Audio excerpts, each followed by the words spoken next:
আন্দোলনকালে অনেক অমানবিক ঘটনা আপনারা দেখেছেন। আরেকটি দেখাই এবং আমরা তখন দেখেছি, তখন জানি না যে তার পরিচয় কি।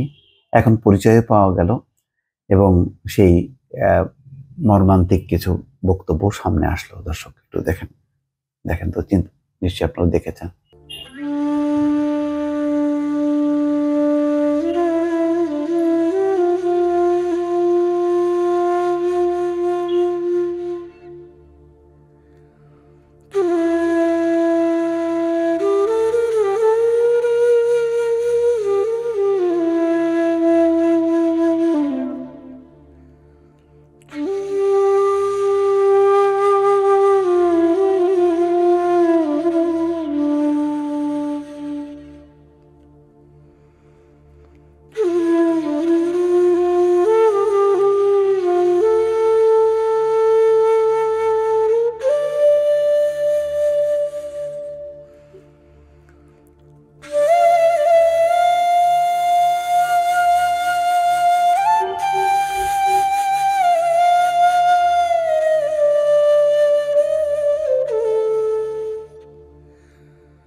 জি, দর্শক নিশ্চয়ই এটি দেখেছেন। এই ভিডিওটা দেখেননি? দেখেছেন নিশ্চয়ই। একটা ছেলে টেনে টেনে নিচ্ছিল, তারপরে একদম সরাসরি গুলি করা হয় অনেকগুলো।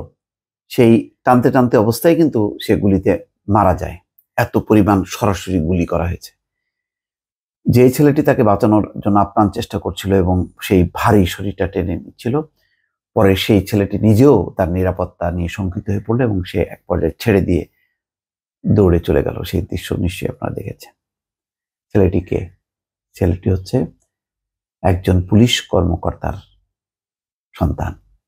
সেই জুনিয়র পুলিশ কর্মকর্তা তার ঊর্ধ্বতন বস বা কর্মকর্তাকে ফোন করে বলছেন যে, স্যার, একটা মানুষকে মারতে কত গুলি ছুটতে হয়?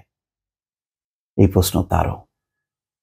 তাহলে বুঝতে পারছেন যে এই আন্দোলনে শুধু সাধারণ ছাত্ররা না, যেই পুলিশ গুলি করেছে ছাত্রদেরকে, সেই পুলিশের সন্তানরাও কিন্তু আত্মহত্যা দিয়েছে, মারা গেছে।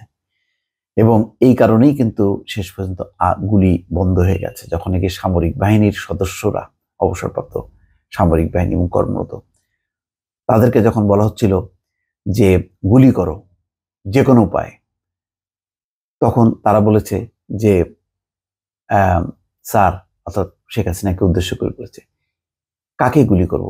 আমার সন্তানদেরকে? আমার সন্তানরা তো চলে গেছে ওই মিছিলে, এখন গুলি করলে তো আমার সন্তান মারা যাবে, সেটা কি করব? শেখ হাসিনা কোনো উত্তর দিতে পারেনি। বলেনি যে না, মেরো না, কিন্তু চুপ ছিল, কেননা এই প্রশ্নের উত্তর দেয়া যায় না। এবং পুলিশ সহ সমস্ত বাহিনীর বন্দুক তখন পিছনে ঘুরে গেল, শেখ হাসিনার পতন ঘটল। সেই ঘটনার উপর ভিত্তি করে আজকে একটি রিপোর্ট প্রথম আলো প্রকাশ করেছে। পুলিশের গুলিতে প্রাণ হারান পুলিশ কর্মকর্তার ছেলে। পুলিশের ছেলে পুলিশের গুলিতেই মরল, আমার স্বামী এই প্রতিদান পাইল। এটা হচ্ছে ওই নিহত যে তরুণ, তার মা বলছে আক্ষেপ করে, আমার ছেলেরে কতগুলো গুলি দিছে, ছেলে তো চোর সন্ত্রাসী ছিল না, যে মারলো তার একটু মায়াও লাগে নাই।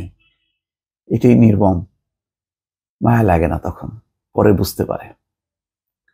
মারতে কয়টা গুলি লাগে, আমি সঠিক বিচারটা চাই। এই নিহত তরুণের বাবা পুলিশ কর্মকর্তা, সেও কিন্তু তার বসকে ফোন করছে, স্যার, একটা মানুষকে মারতে কয়টা গুলি লাগে? ক্ষোভের সঙ্গে কথাগুলো বললেন ইমাম হাসান ভুইয়া তামিমের মা পারভিন আক্তার, অর্থাৎ যে ছেলেটা মারা গেল তার নাম হচ্ছে ইমাম হাসান ওরফে তাইমের মা। তাইম হচ্ছে ডাকনাম, তার মা হচ্ছে পারভিন আক্তার। রাজধানী রাজারবাগ পুলিশ লাইন্সের জ্যেষ্ঠ উপপরিদর্শক মোহাম্মদ ময়নাল হোসেন ভুইয়ার ছেলে ইমাম হাসান।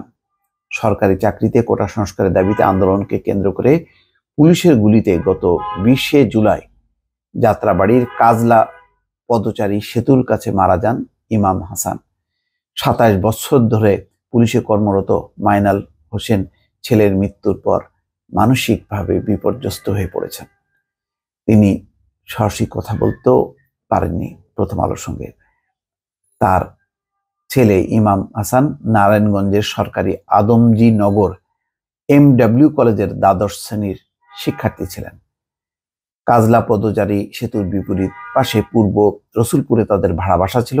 সেই বাসায় ছেলের স্মৃতি তাড়া করছিল, তাই সবুজবাগ থানার মাদার থেকে নতুন ভাড়া বাসায় এসে ওঠে পরিবারটি। বাসাও ছেড়ে দিয়েছে, ওই বাসায় তারা আর থাকতে পারছে না, ছেলের স্মৃতি সারা বাড়িতে। গত শুক্রবার সকালে সেই বাসায় বসে কথা হয় ইমাম হাসানের মা, বড় ভাই সিলেট কৃষি বিশ্ববিদ্যালয় পড়ুয়া রবিউল আওয়াল ও খালা শাহিদা আক্তারের সঙ্গে। আরেক ভাই Zahid Hasan Moscow science and technology ইউনিভার্সিটিতে পড়ছেন। সামাজিক যোগাযোগ মাধ্যমে ফেসবুকে ছড়িয়ে পড়া ভিডিও ফুটেজ দেখেছেন পারভিন আক্তার, অর্থাৎ ওই তার মা। সেই ফুটেজে ছেলেকে একদম কাছ থেকে পুলিশ গুলি করছে।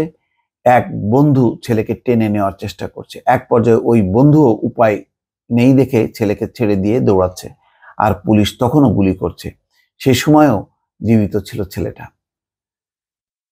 গত 19শে জুলাই থেকে সারা দেশে কারফিউ জারি করে সরকার। 20শে জুলাই দুপুর 12টা থেকে বেলা 2টা পর্যন্ত কারফিউ শিথিল ছিল। টানা আন্দোলনে তখন উত্তাল যাত্রাবাড়ি। তখন ইমাম হাসান সেই আন্দোলনে অংশ নেন। যদি কিছু হয় সেই ভয় থেকে 3-4 দিন এমন পরিস্থিতির মধ্যেও ছেলের ব্যাগ কোলে নিয়ে মা ফুটপাতে বা একটু নিরাপদ জায়গায় বসে থেকেছেন। ঘটনার দিন দুপুর 12টার পর ইমাম হাসান বন্ধুদের সঙ্গে পদচারী সেতুর পাশে লিটন স্টোরে গিয়েছিলেন চা খেতে। বাসা থেকে বের হওয়ার আগে মায়ের কাছে 2টি রুটি খেতে চেয়েছিলেন। 2টো রুটি আর ভাজি ছিল তার শেষ খাওয়া। পারভিন আক্তার বলেন, ছেলে বের হওয়ার আধা ঘন্টার মধ্যেই গুলি লাগার খবর আসে। বাসা থেকে ঘটনাস্থল খুব কাছে হলেও ঘুরে ঘটনাস্থলে পৌঁছে শুধু রক্ত দেখেছেন, ছেলের লাশ পাননি। দর্শক, এই ছিল অবস্থা। তার ডান হাতের কনুইয়ের নিচের সব কবজি পর্যন্ত 4টি ছিদ্র, মাথা থেকে পায়ের পাতা পর্যন্ত প্রায় 100টি কালো ছিদ্র এবং জখম। হ্যাঁ, বুঝতে পারছেন? সেই ডেইলি স্টার একটা রিপোর্ট আসছে এটার উপরে। 20শে জুলাই মর্গে গিয়ে লাশ খুঁজে পাওয়ার পর মাইনাল হোসেন তার এক ঊর্ধ্বতন কর্মকর্তাকে ফোনে জিজ্ঞাসা করেছিলেন, একজনকে মারতে কতগুলো গুলি লাগে স্যার? এই প্রশ্নের উত্তর নেই। এই প্রশ্নের উত্তর একটাই হয়েছে যে অন্তত হাসিনা শাসনের রাজত্বের একটা পতন ঘটেছে। কত রক্তের বিনিময়ে এই অর্জন। দর্শক, শুধু কল্পনা করেন, যেখানে পুলিশ গুলি করছে, সেই গুলিতে মারা যাচ্ছে পুলিশ কর্মকর্তার ছেলেও, তারাও রেহাই পাননি। দর্শক, ভালো থাকবেন। আল্লাহ হাফেজ।